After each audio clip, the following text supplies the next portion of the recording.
کوئی بھی ہو فیل کا نام دیا ہوا، اور آج بھی انشاءاللہ ابھی رمضان سے پہلے بھی 5 لگائے ہیں، اب رمضان کے بعد بھی انشاءاللہ 5 اور لگانے جا رہے ہیں انشاءاللہ ماشاءاللہ. اور میں سوچ نہیں سکتا کہ یہ میں جس خاتون سے بات کر رہا ہوں وہ میمن برادری سے بلانگ کرتی ہیں، اور جن جن لمحات کا، جن جن واقعات کا یہ ذکر کر رہی ہیں کہ ہائروف پھنس جاتی ہے، وہ ہائروف کو وہاں سے کھینچ کے نکال کے پھر جیپ میں سفر شروع کرتی ہیں، کچھ ایسی آوازیں، کچھ ایسے ماحول سے گزرتی ہیں.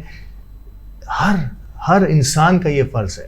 اور جب کوئی خاتون آ کے، خاص طور پر اس کا تعلق میمن برادری سے ہو جہاں پہ مرد بھی ایسے معاملات میں جانے سے سم ٹائم کتراتے ہیں یا گھبراتے ہیں، وہاں پہ جب خواتین اس کام کے لیے آگے آتی ہیں تو یقینی طور پر دل اور خوش ہوتا ہے. اور ایسے گوہر نایاب ہمارے کمیونٹی میں اور ہمارے معاشرے کا حصہ ہیں، ہمیں اس پہ فخر ہے. بہت بہت شکریہ کہ آپ ہمارے ساتھ پروگرام میں موجود ہیں. آج ہمارے پروگرام کی رونق افطار اور بڑھ گئی ہے. علامہ صاحب آپ کی طرف آؤں گا. اور آج حقوق العباد کے سلسلے میں ہم نے کل بھی اپنے ناظرین سے کہا تھا کہ رشتہ داروں کے حقوق پر بات ہوگی. تو آغاز کیجئے کہ اللہ تعالیٰ نے قرآن کریم میں اور احادیث نبوی صلی اللہ علیہ وآلہ وسلم میں رشتہ داروں کے لیے کہا گیا، کیا کہا گیا، جس طرح سے والدین، میاں بیوی اور بہن بھائیوں کے لیے، رشتہ داروں کے لیے، اقابرین، عزیز و اقارب کے لیے کیا فرمایا گیا ہے. بسم اللہ الرحمن الرحیم. سبحان اللہ وبحمدہ، سبحان اللہ العظیم وبحمدہ، ولا حول ولا قوة الا باللہ العلی العظیم. نبی پاک صلی اللہ علیہ وآلہ وسلم کی احادیث طیبہ اور قرآن مجید میں بھی 9 جگہوں پر اور احادیث طیبہ میں بھی کہیں متعدد جگہوں پر رشتہ داروں کے ساتھ حسن سلوک کرنے کی تلقین کی گئی ہے. اسی کے ساتھ نبی پاک علیہ السلام کی سیرت کو بھی اگر پڑھا جائے تو آقا علیہ السلام کی سیرت میں بھی ایک واقعہ گزرا ہے. اس سے پہلے نبی پاک علیہ السلام کی سیرت کی اس واقعے کو میں پیش کروں. افضل صدقہ کون سا ہے؟ افضل ترین صدقہ اگر آپ مجھ سے پوچھیں تو افضل ترین صدقہ یہ ہے کہ ناراض اور کمزور رشتہ داروں کی ہیلپ کی جائے. ناراض اور کمزور رشتہ داروں کی ہیلپ کی جائے. اہم ترین صدقات میں سے اہم ترین صدقات میں سے ہے. اور یہ بھی یاد رکھیں کہ مثال کے طور پر ایک رشتہ دار، کچھ رشتہ داروں میں ہوتا ہے کہ وہ ہر جگہ، ہر ایونٹ پر آپ کے آڑے آتے ہیں، آپ سے آنکھوں میں آنکھیں ملانے کی کوشش کرتے ہوئے آپ کو نیچا دکھاتے ہیں. اگر وہی رشتہ دار کسی معاملے میں پھنس جائے، کسی کرائسس میں آ جائے، تو پھر اس کے ساتھ اسلام کہتا ہے کہ نفس کو مارتے ہوئے اس کے ساتھ حسن سلوک کیا جائے. ماشاءاللہ. اور چونکہ جب آپ اس کے ساتھ حسن سلوک کریں گے تو آپ کا نفس کہے گا کہ ابھی تو جو نا کل کی بات ہے، پہاڑ کے نیچے آیا ہے، اب اس کو رون دینا چاہیے اور سانپ کو کیا دودھ پلائے. لیکن نفس چونکہ اسلام جو ہے نا ہمیشہ شرارت، نفسانی خواہش اور شیطان کے مکر سے بچانے کی ہمیشہ ہمیں کوشش کرتا ہے. تو اسلام ہمیں کہتا ہے کہ تمہاری نفس تو یہ تمہیں کہے گی، لیکن تمہیں ناراض رشتہ داروں کو تم اگر اچھے سلوک کے ساتھ ان کے ساتھ پیش آؤ گے، اچھے رویے کے ساتھ پیش آؤ گے، ان کی مدد کرو گے، تو پھر اللہ تبارک و تعالیٰ تمہیں بہترین اجر عطا فرمائے گا. نبی پاک صلی اللہ علیہ وسلم کی سیرت طیبہ میں ہے کہ آقا علیہ السلام کے رشتہ داروں نے ہی، اپنے ہی رشتہ داروں نے آقا علیہ السلام کی ذات جو اللہ کے محبوب ہیں، کائنات کے تاجدار ہیں، کائنات کے سردار ہیں، رحمت للعالمین ہیں، آقا علیہ السلام کی ذات پر انہوں نے جو ہے نا کانٹے، آپ کی راہ میں کانٹے بچھائے، آپ کو بے تحاشا تنگ کیا، یہاں تک کہ آقا علیہ السلام کو اپنا شہر مکہ چھوڑ کر کے مدینہ روانہ ہونا پڑا. بالکل. تو اب آقا علیہ السلام نے جب شہر مکہ کو فتح کیا اور جب آقا علیہ السلام پھر سے مکہ شریف تشریف لائے، اب رشتہ دار جو ہیں جنہوں نے برا سلوک کیا تھا وہ کہاں پر رہے تھے کہ نہ جانے ہمارے ساتھ سلوک کیا ہوگا، نہ جانے آقا علیہ السلام ہمارے ساتھ کیا سلوک فرمائیں گے. تو آقا علیہ السلام نے فرمایا بتاؤ تمہارے ساتھ کیا سلوک کیا جائے. تو وہ اس آس میں تھے کہ ہمیں قتل نہ کیا جائے، ہاں ملک سے باہر نکال دی جائے، سزا کے طور پر ملک سے باہر نکال دیا جائے، لیکن ہمیں قتل نہ کیا جائے. تو آقا علیہ السلام نے فرمایا کہ جاؤ میں نے تمہیں معاف کیا، اور آج میں تم سے وہی بات کروں گا جو حضرت یوسف علیہ السلام نے اپنے بھائیوں سے کہی تھی کہ آج تمہیں آزاد کر دیا گیا اور تمہیں معاف کر دیا گیا. تو یہ کتنا خوبصورت حسن ہے شریعت میں اور آقا علیہ السلام کی مبارک سیرت میں کہ یعنی اوائلین کے دور میں وہ ظلم و ستم کر رہے ہیں, براہ راست تنگ کر رہے ہیں, لیکن آقا علیہ السلام کو جب اللہ تبارک و تعالیٰ نے حکومت عطا فرمائی اور فتح مکے کے موقع پر جب آقا علیہ السلام کی طرف یہ معاملہ آیا کہ آقا علیہ السلام ان کو سزا دے سکتے تھے, لیکن آقا علیہ السلام کتنے خوبصورت انداز سے ان کو معافی بھی عطا فرماتے ہیں کہ آج تم آزاد دیو. کیا بات ہے. پاور, جب انسان کے ہاتھ میں پاور ہوتی ہے نا, یہ زندہ مثالیں ہیں اس کے سلوک کی, اور اگر یہی رحمت للعالمین صلی اللہ علیہ وآلہ وسلم کی یہ افکار ہم دنیا تک پہنچائیں تو کوئی بھی ہمیں دہشت گرد کرنے کی ہمت نہیں کر سکتا. شاید ہم صحیح طریقے سے انٹرپریٹ نہیں کر پائے دنیا کو, ہماری اس اسلام کی ان چیزوں کو جس کا ذکر علامہ صاحب فرما رہے تھے کہ ان لوگوں کے ساتھ جنہوں نے ظلم کیا, ظلم کی انتہا کر دی, ان کو بھی آ کے معاف کیا اور سینے سے لگایا. کیا بات ہے میڈم. یقینی طور پر تھوڑا سا وقت کم ہے وقفے کے لیے, وقفے سے پہلے میں ضرور چاہوں گا, وقفے کے بعد پھر تفصیل سے بات ہوگی آپ سے کہ رشتہ داروں کے حقوق دین تو ہے, کیا ہمارا قانون, اور جہاں تک وراثت کی بات ہوتی ہے تو بہت سارے ایسے رشتہ دار بھی ہیں جن کا بھی وراثت میں کسی نہ کسی حوالے سے حصہ بھی ہوتا ہے یا وہ حصے کا طلبگار ہوتے ہیں. اس قسم کے جو کیسز ہوتے ہیں, میں چاہوں گا کہ کچھ مثالیں اس کی ہم پیش کریں کہ کن کن نوعیت کی یہ کیسز آتے ہیں جن میں قریبی بہن بھائیوں بلڈ ریلیشنز کے علاوہ جو رشتہ دار جو ہیں وہ اس میں کسی نہ کسی انداز میں شامل ہوتے ہیں, اور پھر اس ڈسپیوٹس کو کس انداز سے حل کیا جاتا ہے.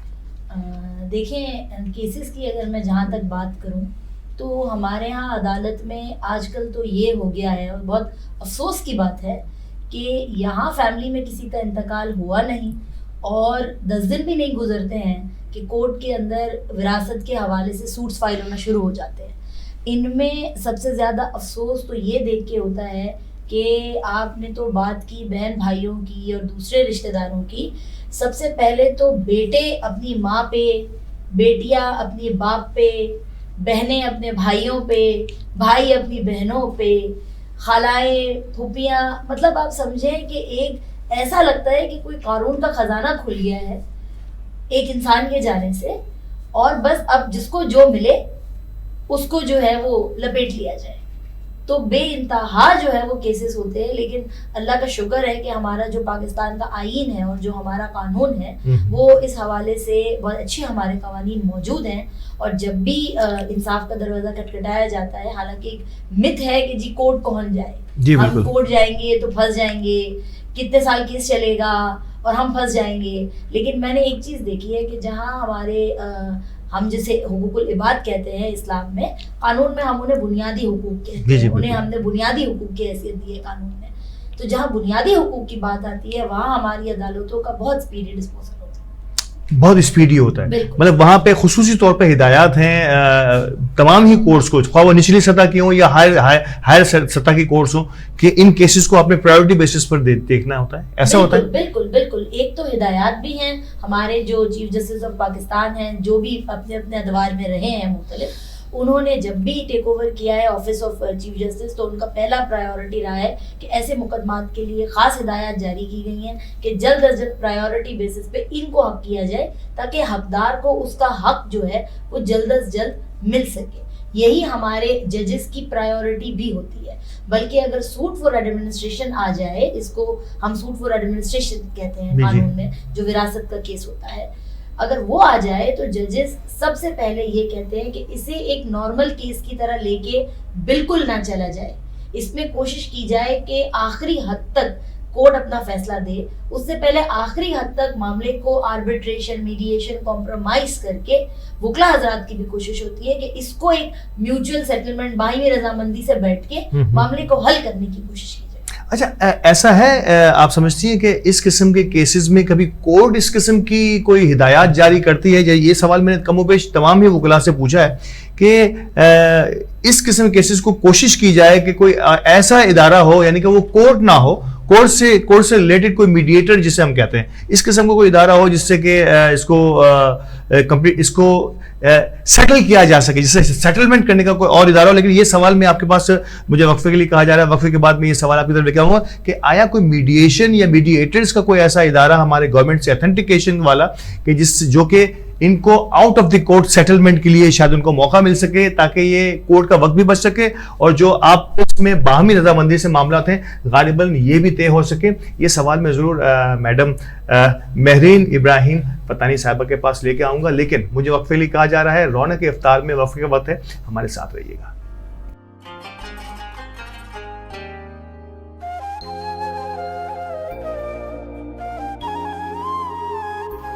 This Ramzan transmission is brought to you by OK Estate and Builder, Cosmos Realtor and Builder, M&J Shipping Line, Al Ibrahim Eye Hospital, Arfat Estate and Marketing. In association with One World Builder, Help International Welfare Trust, Bombay Lighthouse, Musani Electronics, Shan Marketing, Mehman Lawyers Forum, Bilwani Law Associates, North City School of Arts, Students Right Way, Al Mariam Real Estate, H. Dandor Production.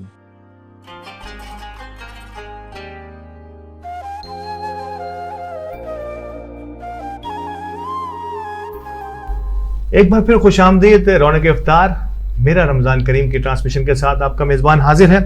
اور madam, میں نے گفتگو کو روکا تھا کہ کوئی ایسا ادارہ out of the court settlement کے لیے میڈیٹرز جو کم از کم ان فیملی کیسز کو ایک ٹیبل پر بٹھا کر ان کے لیے کچھ مدد کر سکے, ان کو اس کسی نتیجے کی طرف پہنچنے میں. جی بالکل, ایسے جب معاملات آتے ہیں تو 2 سے 3 ایسی چیزیں ہوتی ہیں جو سیٹلمنٹ کے لیے کورٹ اڈاپٹ کرتی ہے. پہلے تو وکلا کو کہا جاتا ہے جو کیس میں وکیل ہوتے ہیں دونوں سائڈ کے, ان کو کہا جاتا ہے کہ جی آپ اپنے آفس میں بلائیے, بٹھائیے, بات کریں. کورٹ چاہے کوئی ریٹن آرڈر نہ بھی پاس کرے, لیکن ہوتا یہ ہے کہ کیس کو چلایا نہیں جاتا, ایڈجن کیا جاتا ہے. اور جج صاحب باقاعدہ جب آرڈر لکھانے سے پہلے, ایڈجن کرنے سے پہلے یہ کہتے ہیں کہ دیکھیں آپ دونوں پارٹیز کو سمجھایا جاتا ہے, کیونکہ ایسے کیسز میں زیادہ تر ہوتا یہ ہے کہ جب یہ کیس لگتے ہیں اور ان کی ہیئرنگ ہوتی ہے تو وہ لوگ خود عدالت میں موجود ہوتے ہیں, پارٹیز آتی ہیں, بالکل آتی ہیں. وہ ایکچولی جذبات اس وقت بہت ہائی ہوئے ہوتے ہیں اور تازہ جھگڑا ہوا ہوتا ہے بہن بھائیوں کے بیچ میں, خون گرم ہوتا ہے بہت زیادہ. بلکہ ہم نے تو اللہ معاف کرے ایسے بھی بعض اوقات دیکھا ہے کہ ہیئرنگ ہوئی, کیس ایڈجرن ہوا, کیس نہیں چلا, باہر نکلے, ابھی کونے تک پہنچے ہیں بھائی بہن آپس میں, وہیں انہوں نے ایک دوسرے کو تانے دینے شروع کر دیے, باتیں کرنا شروع کر دی. ایسی بھی چیزیں ہوتی ہیں, بالکل ہوتی ہیں. تو ججز پہلے تو کاؤنسلز کو کہتے ہیں کہ آپ کریں. اگر دونوں لوگ رضامند ہوں تو پھر ہمارے یہاں میڈیشن کے باقاعدہ اوتھینٹک آفیشیل ادارہ موجود ہے. ہماری آربیٹریشن کاؤنسل ہے جو جسٹس ناصر اسلم زاہد صاحب نے بنائی تھی, ریٹائرڈ ہمارے جج رہے ہیں ہائی کورٹ کے, سپریم کورٹ کے, جسٹس ناصر اسلم زاہد صاحب. بڑا نام, بہت بڑا نام ہے ان کا ایک ادارہ ہے. پھر ایک جو ہے ہماری پرائیویٹ میڈیشن ہے, اس میں جا سکتا ہے. اور پارٹیز باہمی رضامندی سے بھی کبھی ہوتا ہے. ویسے تو ہمارا جو آربیٹریشن ایکٹ ہے 1940 کا, وہ کارپوریٹ معاملات میں, کمرشل معاملات میں, کانٹریکٹ وغیرہ میں استعمال ہوتا ہے. لیکن جب ایسی بات آتی ہے تو ججز بعض اوقات پارٹیز خود بھی کہتی ہیں کہ جی ہم کسی آربیٹریٹر کو اپوائنٹ کر کے وہاں اس معاملے کو لے کے سالو کر دیتے ہیں. بالکل. جبکہ اور جب ہماری میمن کمیونٹی ہو تو زیادہ تر میمن کمیونٹیاں یہ کرتی ہیں, پریفر کرتی ہیں, ان کی یہ مطلب فوقیت اس بات کو دیتی ہیں کہ جو ہماری جماعت کی جو ادارے بنے ہوئے ہیں, بالکل جیسے کتیانہ میمن جماعت, ونتھلی, باٹوا, جو بھی ہماری جماعت ہے, اس میں جو ہے وہ جایا جائے اور بات کی جائے اور آخر تک کوشش کی جاتی ہے کہ حل کیا جائے. ایک سوال اور میرے ذہن میں آ رہا ہے, اگر کسی مرنے والے کی جائیداد ہے لیکن اس کا کوئی وارث نہیں ہے, وارث سے مراد کوئی کا بیٹا نہیں ہے, ایون ان کی وائف بھی نہیں ہے مثال کے طور پہ, تو کس طرح سے وہ ان کو ڈیل کریں گے؟ مطلب وہ اس کو پھر وہ جائیداد, میرے سامنے ایک کیس اس طرح سے گزرا تھا کہ ان کے پھر بھانجے بھانجیاں تک اور مطلب کو بہت دور تک جو ہے نا اس حصے کو جو ہے وہ تقسیم کیا گیا کورٹ کی ہدایت کے مطابق. تو کیا ایسا بھی ہوتا ہے؟ جی بالکل. ہمارا جو محمدن لا ہے ہم جو فالو کرتے ہیں, جو کہ بالکل ہمارے قرآن اور حدیث اور ہمارے جو شریعہ کے مطابق, بالکل شریعہ کے مطابق جو ہمارا لا فارمولیٹ ہوا ہے, اس میں باقاعدہ ٹیبل دیا گیا ہے شیئرز کا. سنی لا میں بھی اور اہل تشیع کا جو لا ہے, دونوں کے ٹیبل الگ ہیں.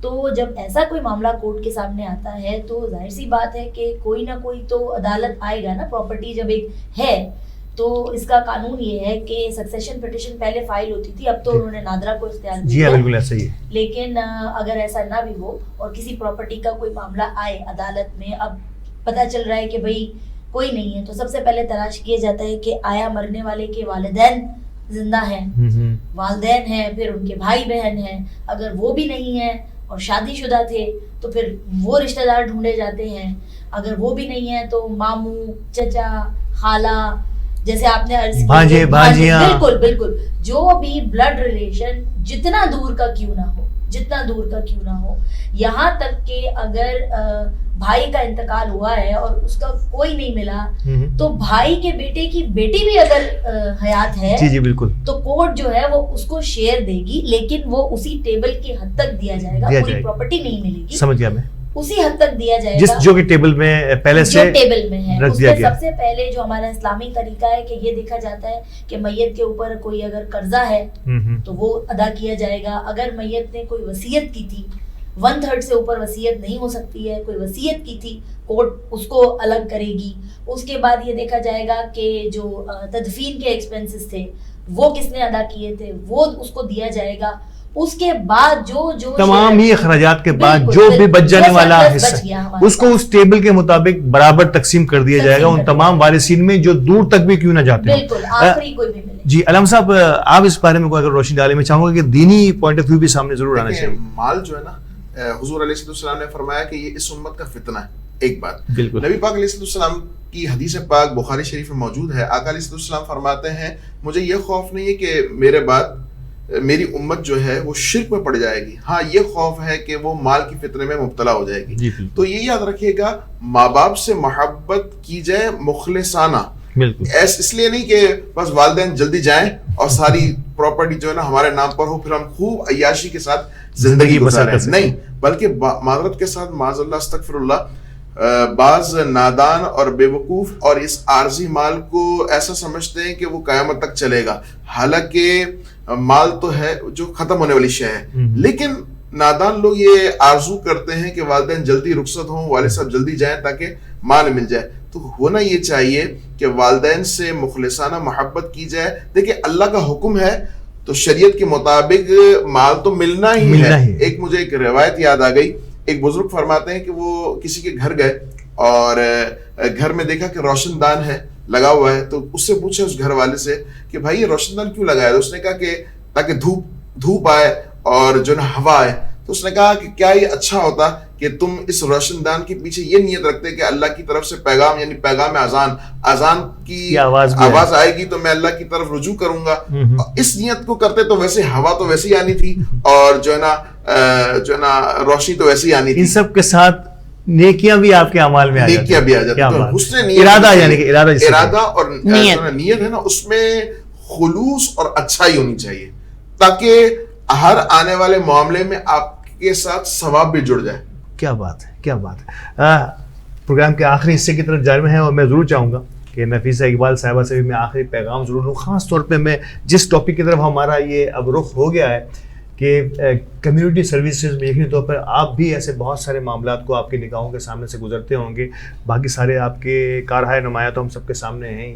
کس طرح سے ایک فیملی, اور یقینی طور پر جس فیملی سے آپ بلانگ کرتی ہیں, مجھے تو اس کو سلام کرنا چاہیے کہ آپ کو ایک وقت, آپ کو ایک خاص کاز کے لیے وقت, نہ صرف وقت کیا بلکہ اپنے آپ کو بھی آپ کے ساتھ جوڑ دیا گیا. خاص طور پہ میں آپ کے ہسبینڈ اقبال زندانی صاحب کو ضرور میں سلام پیش کرنا چاہوں گا. کیا کہیں گے کہ ان سارے معاملات کو, فیملی کے رول کو آپ کس طرح دیکھتی ہیں اور پھر کس طرح سے ہم اس کو ٹیک اپ کر سکتے ہیں؟ دیکھیں فیملی تو یہ جو ہے کہ یہ جو آپ بتا رہے ہیں وراثت تو یہ ہے کہ جو اگر ہمارے پاس ہے, میرا تو اتنا کہنا ہے کہ اگر ہمارے پاس اللہ نے دیا ہے تو جو ہماری زندگی کے اندر ہے وہ کر کے باقی واس اللہ کے کر دو, کیونکہ پیچھے سے ہمارے پیچھے پتہ نہیں کیا صدقہ جاریہ کیا کریں گے. اس لیے میرا, اور میں آپ کو بتاؤں کہ میں آج بھی میں نے اتنا وہ رکھا ہوا ہے کہ میں جو ہے ہمارے بچوں کے جو ہیں چیزیں ہیں اس کے علاوہ میرا جو کچھ بھی ہے وہ سب جو ہے نا وہ ڈونیٹ ہے. یعنی میں نے کوئی ایسے پہلے کوئی ہے ہی, میں نے اپنے اس پہ نام پہ یا کوئی چیز میرے پاس ہے ہی نہیں کہ میرے جو اتنی میری وہ ہیں یہ ساری چیزیں جو دیا. ابھی میں نے ولیج بنا کر دیا. زندانی صاحب نے جو اتنا سب کچھ اب تک کیا ہوگا یا کمایا ہوگا وہ آپ سب نے مل کے اللہ وہ ان کے وہ جو انہوں نے جو کمایا اور جو کیا وہ انہوں نے اپنی اولاد یا جس کو جو اپنے طریقے سے کرنا تھا وہ انہوں نے کر کے, باقی انہوں نے بھی کوئی اپنی, آج بھی اگر کوئی کہیں کہ نہ مسٹر اینڈ مسز اقبال کی اپنی کوئی پراپرٹی یا کچھ ایسا نہیں ہے. وہ سب جو ہے وہ کرا ہے. یا اگر ابھی بھی ہم نے جو ایک ہمیں جگہ اس میں ملی تو اس کے اندر ہم نے کاٹیج 16 کاٹیج بن گئے ہیں اور 2 کاٹیج اور باقی ہیں, وہ ہم نے وہاں پر انٹیریئر کے اندر غریبوں کے لیے بنا دیے ہیں الحمدللہ. وہیں مسجد ہمیں 6 اس کے اندر وہ تھا, انہوں نے ہمارے مالک تھے, انہوں نے دیکھا اور انہوں نے جگہ دی, تو اس میں بھی ہم نے مسجد الحمدللہ بنا دی ہے. تو یہ ہے کہنے کا مقصد, یہ کہ کچھ رکھنا نہیں, کوئی رکھیں گے تو پیچھے ہوگا نا. ہم اپنا خود ہی, وہ کہتے ہیں ہمارے مہمان میں ہاتھے ساتھے, تو وہی والا حساب ہے کہ جو ہمارے اس میں ہے وہ کر دیں. باقی یہ ہے کہ وہ تو رب بیٹھا ہوا ہے, اولاد کو بھی دے کے ہم لوگ بعض بار سوچتے ہیں یار میں مر گیا تو میرے بعد کیا ہوگا, میرے بچہ کا کیا ہوگا. وہ رب بیٹھا ہوا ہے, جو ابھی تک ہو رہا ہے وہ بعد میں بھی ہوگا. تو اسی لیے یہ ہے میرا یہ کہنے کا ہے کہ جو رشتہ داروں کا وہ ہے نا, تو میرا یہ کہنے کا مقصد ہے کہ پہلے آپ اپنے رشتہ داروں کو دیکھیں. ہم اگر مہمان ہیں نا, تو میں آپ کو بہت یہ بات بتاتی ہوں, رشتہ دار جو ہوتے ہیں نا وہ وائٹ پوش ہوتے ہیں, وہ آپ کو کہہ نہیں سکتے. میرا سب سے بڑا جو کہنے کا مقصد یہ کہ آپ بالکل سب ٹھیک ہے, غریب اپنی جگہ ہے, وہ ہے. دیکھیں غریب جو ہے نا وہ بھیک مانگ کر بھی لے لے گا, صحیح ہے نا. امیر جو ہے وہ اپنا نکال کر بینک سے بھی لے لے گا. جو وائٹ کالر ہے نا وہ بیچارہ نہ جی سکتا ہے, نہ سہ سکتا ہے, نہ کچھ کر سکتا ہے. اس کے لیے ہمیں خود دیکھنا پڑتا ہے. اس کے لیے یہی ہے کہ آپ خود دیکھیں کہ آپ تک آئے گا نہیں, آپ کو اس کے تک پہنچنا ہے. نیکی وہ یہ جب تک کہ انانیت نہیں مٹے گی, نہیں ملے گی, انانیت اور ایگو نہیں مٹے گا نا, جب تک آپ نہیں سوچ سکتے. یقین جانے سب سے زیادہ مستحق وہ وائٹ کالرز رشتہ دار ہیں جو آپ سے کہیں گے نہیں کہ میں ضرورت مند ہوں, یا میں بیمار ہوں, یا میرے گھر والے یا میرے بچے بھوکے ہیں. وہ کہے گا نہیں. آپ کو خود جانا ہے, آپ کے اندر احساس ذمہ داری ہو. ویسے تو آپ ہر جگہ غریب کو دیکھ لیتے ہیں, ڈھونڈ لیتے ہیں, پکڑ لیتے ہیں, آپ کو آپ کا رشتہ دار نہیں مل رہا ہوتا. تو یہ تو جو ہے نا بہت زیادہ افسوس کی بات ہے, اور یہ بہت زیادہ جھٹلانے والی اور اگنور کرنے والی بات ہے. کیا اس کی وجہ یہ نہیں ہو سکتی میم, آخری سوال, کیونکہ آپ سبھی بات کر رہے ہیں, تو میں آپ سے پوچھ لوں کہ ہم پھر اس میں نمائش کا موقع نہیں ملتا ہم کو, کیوں ہم غریب کے ساتھ جائیں گے, شاید 2-4 تصویریں بھی کھنچوا لیتے ہیں کسی ادارے میں جا کے, ہم جو ہے نا بہت ساری ویڈیو بھی بن جاتی ہیں, فیس بک اور سوشل میڈیا بھی چل جاتا ہے, بہت ساری تصاویر آ جاتی ہیں, اس کی ہم چپکے سے مدد کریں گے تو یہ تو کسی کو, یہ تو اللہ اور صرف مجھے پتا ہے. تو یہ نمود و نمائش کا بیجا سلسلہ ہر جگہ پر ہے, کیا آپ سمجھتے ہیں کہ اس سے کم ہونا چاہیے؟ بالکل اس کو کم ہونا چاہیے. اور میں بلکہ ایڈ کروں, جیسے ابھی میم نے کہا کہ انہوں نے ایسا بنایا ہے کہ ایک ٹرسٹ طرح کا, کہ اگر کچھ ہوا تو وہ جو بھی دے دیا حصے داروں کو اور اب ٹرسٹ بنا دیا. تو میں آپ کو بتاؤں, میری یہ ذاتی تجربہ ہے, میں ایک کیس ایسا بھی کر رہی ہوں جس میں دادا نے اپنی زندگی میں, جب وہ انڈیا سے ہجرت کر کے, اور ہمارے ممن ہی ہیں, میں نام نہیں لوں گی, وہ ذرا کانفیڈینشیلٹی ہو جاتی ہے, لیکن بہت بڑی ہماری ممن فیملی ہے. دادا نے جب وہ وہاں تھے اپنے انڈیا میں, تو اس وقت وہاں انہوں نے ٹرسٹ بنایا تھا. پھر وہ یہاں پاکستان آئے, انہوں نے اپنی زندگی میں اس ٹرسٹ کو کنٹینیو کیا, پراپرٹیز دی, سب کچھ کیا. ان کے مرنے کے بعد ان کے بچوں نے اس ٹرسٹ کو سنبھالا. اب جب ان کے ایک بیٹے کا انتقال ہو گیا تو چچا بھتیجا دونوں نے مل کے اس ٹرسٹ کی پراپرٹی کو بیچ دیا. تو اب جو نمود و نمائش ہے, یہ تو بات کہیں اس سے زیادہ چلی گئی ہے. جب سے فیس بک آیا ہے, معذرت کے ساتھ جو میں بھی استعمال کرتی ہوں, لیکن اب لوگوں نے بنا ہی یہ لیا ہے. آپ تصویر کھینچیں, سٹوری پہ ڈالیں, آپ چیریٹی کر ہی اس لیے رہے ہیں کہ جی فوراً بس بومرنگ بنا لینا اور دے دینا کیمرہ کسی کو, میں کچھ کسی کو دے رہی ہوں. جبکہ مولانا صاحب زیادہ وضاحت فرمائیں گے, لیکن ہم نے تو بچپن میں اسلامیات میں پڑھا کہ اس ہاتھ کو دو تو اس ہاتھ کو پتہ نہ چلے. اب جملہ یوں ہو گیا ہے, پہلے تو یہ تھا نا کہ نیکی کر دریا میں ڈال, اب نیکی کر فیس بک میں ڈال. بالکل جدید نہیں, لیکن میں مولانا صاحب تھوڑا سا آپ کی اس بات سے تھوڑا وہ کروں گی کہ یہ بات بالکل انہوں نے جو فرمایا کہ آج کل جو ہو گیا ہے کہ آپ دیں گے, لیکن میں آپ کو ایک بات اور بھی بتاؤں کہ اگر میں کوئی کام کر رہی ہوں اور میں نے آپ کو یا کسی کو نہیں بتایا نا, تو وہ کیسے پتا چلے گا کہ آپ کا پیسہ صحیح جگہ جا رہا ہے کہ نہیں جا رہا. لیکن اس میں مثبت طریقہ یہ میں آپ کو یہ بتا دوں, جیسے میرا طریقہ, اگر میں نے وہ پمپ بنایا, کسی نے مجھے دیا ہے, تو میں باقاعدہ اس کے اوپر لکھوا دیتی ہوں کہ ڈونیٹڈ بائی یا کوئی کہتا ہے کہ صدقہ جاریہ یا وہ تو وہ تاکہ اس کو پتا چلے کہ میں نے پیسہ دیا ہے, میرا پیسہ لگا ہے. یہ تو سیلف سیٹسفیکشن ہے نا کہ آپ نے ان کو سیٹسفائی ضرور کرنا ہے, یقین طور پہ کہ جنہوں نے آپ پر اعتماد کر کے آپ کو امانت دار بنایا. بالکل, تو یہ مجبوری ہے, یہ اس کو مجبوری کہیں گے. یہ مجبوری بھی نہیں ہے, یہ تو حکایت ہے, اس میں حکایت چھپی ہوئی ہے کہ اگر آپ یہ بات کو, یہ تو وہ امن ہے کہ جس کو دیکھ کر اور لوگ آگے آتے ہیں. بالکل ساتھ شامل ہوں گے, بالکل اس کار خیر کو دیکھ کر وہ بھی ان کے اندر بھی وہ جذبہ پیدا ہوگا. یہی اسلام کا حسن اور یہی اسلام کی تعلیمات ہے کہ ایسا صحابہ کرام بھی ایک دوسرے سے عملی طور پر نیک اعمال کے طور پر جو ہے نا آگے بڑھنے کی کوشش کرتے تھے, اور ان میں باقاعدہ اس اعتبار سے ریس لگتی تھی کہ آج میں فلاں چیز سے آگے بڑھ جاؤں گا, فلاں صحابہ سے میں آگے بڑھ جاؤں گا. تو یہ تو ہونا چاہیے, لیکن اس میں یہ ہوتا ہے نا, جیسے بعض لوگ کرتے ہیں, آپ تو ماشاءاللہ اچھے ہی ہیں, بعض لوگ یہ کرتے ہیں کہ غریب کی عزت کو نیلام کر کے وہ تصویر میں وہ نہیں ہونی چاہیے, وہ نہیں ہونا چاہیے. ہاں, آپ مثال کے طور پر کسی کو موبائل دے رہے ہیں, جی جی بالکل,